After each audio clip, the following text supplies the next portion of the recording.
moja kwa moja leo nimeamua nimtembelee mzee Mwaipaya OG, mwanachama na shabiki wa Simba Sports Club. Bwana, huyu nini kilimwaminisha mpaka akasema Simba wanaenda kumkanda Young Africans? Leo anaenda kutupa kinaga ubaga mchezo jana ulikuwaje kwa upande wake na yeye alionaje. Kwanza habari yako?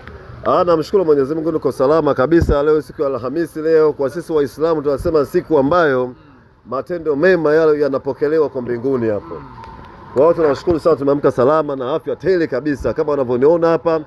Yaani na dunda kama kitenesi na furaha. Yaani mimi na furaha kwa sababu nishaahidi, nisha tabiri na yametokea yaliyotokea.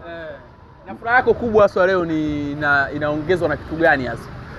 Kwanza furaha yangu kubwa kabisa kwamba yaani najua kwamba nilisema kwa tunaenda kuharibu kisaikolojia huko Zanzibar. Yaani tunaenda kuondoa katika ile shepu yao ile. Yaani ya upambanaji wao. Tunaenda kuondoa yani huko Zanzibar, alafu tunaenda kuwamaliza katika mfereji wa Homs. Kwa wadau wanaofuatilia masuala yanayotokea duniani, ukisema Homs wanajua kabisa yani kamasi zinamtoka nani huyo Trump huko. Sasa kuna watu watatoka kamasi huko katika mfereji wa Homs huko. Bwana, siku ya jana Simba Sports Club mmeweza kuibuka na ushindi mbele ya watani wenu. Sio ushindi tu, na kombe mbele ya watani wenu. Cha kwanza, sifa kubwa mlioipata, mmeondoka na tuzo zote za pale. Mmesafisha. Si tunabaniwa tu hapa Tanzania bara? Wala nakwambia Tanzania bara mpaka yani Tanzania bara mpaka leo, Tanzania bara mpaka leo. Hivi tuzo yani tuzo ya mchezaji bora yani kwa sababu mwaka jana MVP alikuwa nani anatoka jana Chale Aua. Golikipa bora Kamala. Umeelewa? Hajapewa kwa sababu tulikuwa tunajua yani hapa kuna mambo ya ovyo ovyo mengi, na ndio maana sisi tunapambana sana kuyaondoa mambo ya ovyo ovyo hapo. Kweli kabisa. Yaani kuna mnastahili tuzo bara na visiwani. Yaani bara na visiwani. Yaani nchi lazima tuikamate. Kama dunia nzima inatutambua sisi kama klabu ya Simba wa 20 bora kwenye kufuatiliwa katika mitandao ya kijamii, kwenye WhatsApp. Katika duniani, katika vilabu 7,000 ngapi. Lakini Simba wa 20, haone kama kuna kitu nani? Kipo kwa sisi. Wanasema wana wamewaachia mpata hata sema kupata furaha moja. Nilikutajia lisi, wewe uliniuliza maswali magumu. Washabiki wa Yanga akakomenti sana, akasema kwamba bana kamuulize tena. Akifungwa kamuulize tena. Sasa nimewajibu tena kama jibu liko vile vile. Uniniuliza pa komezizo na Aula nikakwambia mbingu na ardhi. Lakini Aula jana alitoka mapema, mchezo ulipita. Ametoka sio katoka mapema kwa sababu alienda yani alienda aliukimbiza mpira yani zile mbio za swala zile. Umeelewa? Wakati ilitakiwa asikimbie sana katika namna ile pale. Ndio kidogo yani msuli ukamshika pale. Lakini yupo kwenye mfereji wa Homs yupo. Yupo tutamshona hata sindano ya nani, unaona sindano ya kushona viatu. Hata kama paja lake limepasuka, atashona bila gazi kwa sindano ya kushonea viatu ili hadi tarehe 3 acheze. Bwana, tarehe 3 hadi acheze. Mimi narudi na swali langu pale pale. Jana kitu gani hasa kinahisi mliwazidi Young Africans? Tuseme ndo ng'ombe azeki maini. Yanga tuliwazidi sehemu kubwa yani kama 3 hivi, umeelewa? Jambo la kwanza wale waliokuja kuiangalia Mlandege na Simba wakaenda kumpelekea kocha wao pale, walikuwa yani walikuwa wamelisha matango poli. Umeelewa? Kwa sababu kuna benchi zima la ufundi la Yanga walienda pale kuja kuiangalia Mlandege na klabu ya Simba. Baada kuiangalia ile pale wakatoa na madokumenti pale, wameandika kila kitu pale. Makalkuleta kila kitu tuliwaona pale. Wakaenda kuyafanyia kazi. Sasa kumbe alikuwa anajua kama huyu Steve Barker huyu ni katili, yani ni mtu mmoja ni katili sana. Hata South Africa anamjua ni mtu mmoja ni katili sana, acheke na mtu. Kilichofanyika pale, umeelewa? Alijua kabisa hawa hapa wanaenda kuiziba njia ambayo Nixon Kibabage na Anicent Oula na Chama ndio wanapita sana kwenda kutengeneza mashambulizi. Na jana mimi nawapa heko sana Yanga. Nawapa heko Yanga kwenda kuzuia Kibabage asipande. Kwa sababu alipanda moja tulikuwa balaa. Mimi nawapa heko sana waendelee na mfumo huo. Walienda kuzuia mashambulizi ya Simba upande wa Kibabage huko. Na kule Japanda.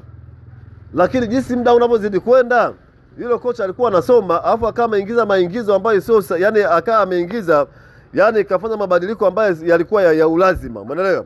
Baada ya Anicent Oula msuli kumshika pale. Baada Asante Ola Msuli kumshika pale, ilibidi Suleiman Mwalimu aingie, Asante Ola atoke. Sasa angalia pale alichokuwa anakifanya, aliamua timu yake sasa icheze mpira, ni wakabe watu. Kwa kama Alisani Kante pale akabia kabi sana pale katikati na Yusuf Kagoma, yani waharibu movement zote za nani. Na Kibabage akawa anaambia huyu mtoto si ana nani, si ana kieneo chake. Timu pinzani sizimwekea kieneo chake huyu mtoto huyu. Huyu si Alan Okello. Kwa jana Alan Okello hujaona uzuri. Sio unasikia mlikuwa mnamkaba wawili. Naomba nielewe, alipewa Kibabage. Kapigwa mpaka kanzu pale. Kapewa Kibabage aliambia bwana huyu si anachana namba 10. Wewe huku fullback 3 ondoka kabisa, sababu fullback 3 huku kuna mtu mmoja anaitwa nani? Anaitwa Elia Mpanzo, atashuka aje kuchukua mpira huko, umeelewa? Alessandro Kante ataenda kule.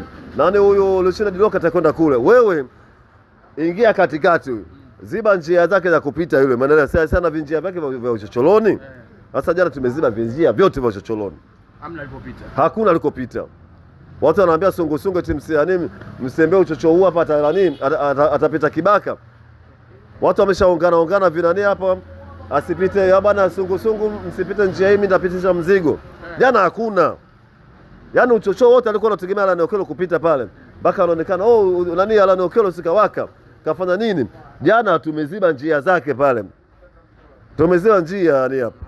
Na swala lingine hapo tukiacha kuongelea mchezo wa jana, inasemekana mchezo wa jana bwana umeharibiwa na muamuzi. Watakaye sema wale ambao wameshazoea waamuzi ana msingi wake wa pilau kilo 5. Akishapewa mechi ya dabi anajua atapatia kule mabati, atapatia matofali, atapatia nini pale. Jana yule muamuzi yule muamuzi yule jana ndio waamuzi ambaye na hao waamuzi wetu hapa wajifundishe kwa maamuzi ule. Kina Alajigi wajifundishe kwa Wakenya. Wanasema hata kadi hajatoa jana. Kadi ya nini? Kadi za harusi. Anatoa kwa kujisikilizia. Yaani kadi za harusi, ule mpira ule. Kwanza akatumia yani nielewe, umeelewa? Mimi hata kama si tungefungwa jana wala nisingelia na muamuzi. Kwa sababu muamuzi ametumia kwanza, jambo la kwanza sheria, akili na busara vile za kulinda za kulinda finali. Finali inalindwa na namna hiyo. Kama angeamua kutoa kadi, hawa wangesusa mechi kwa Damalo, raia wao huyo. Si wana raia wao nani? Wanasema yeye Kagoma alifanya faulu moja tali sana kwa Pakome kaenda kachukua mpira na mguu. Damalo alikuwa anaenda kabisa hivi, yaani anaonesha kabisa mimi naenda kuua. Lakini vikakutana vyuma kwa vyuma, Kagoma na huyo raia wao huyo. Mimi sijui raia wao sio nani. Vyuma kwa vyuma nani vimekutana pale, cheche zimetoka. Yaani huko sasa ndio tunataka waamuzi wa namna hiyo. Waruhusu mpira ucheze. Sio wachezeshe mpira. Unajua waamuzi wa Tanzania yani bado wataendelea kuwa mambumbumbu mpaka dunia mpaka javu la dunia linafungwa. Wataendelea kuwa mambumbumbu na bado tutazidi kuwakumbusha. Kwa sababu nini? Mpira inatakiwa usimamie sheria. Yaani refa simamia sheria, sio unachezesha mpira. Wachezaji watacheza mpira. Wewe muamuzi kazi yako yani kutafsiri sheria. Sasa yule muamuzi wa jana yule kwanza alichukua anaangalia kitu kimoja.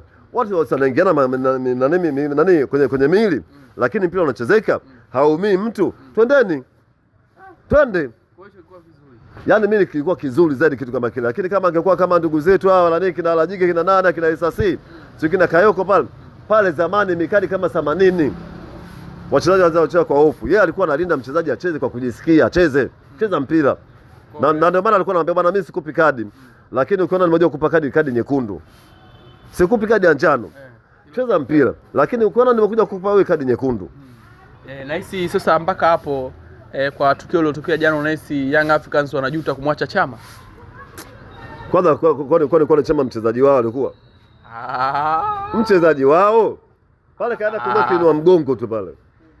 Yaani pale kaenda kuchukua tu hela zao pale. Na kwa sababu hawajitambui wamemchukua Chama kwa milioni kibao. Lakini yule mapenzi yake yuko pale.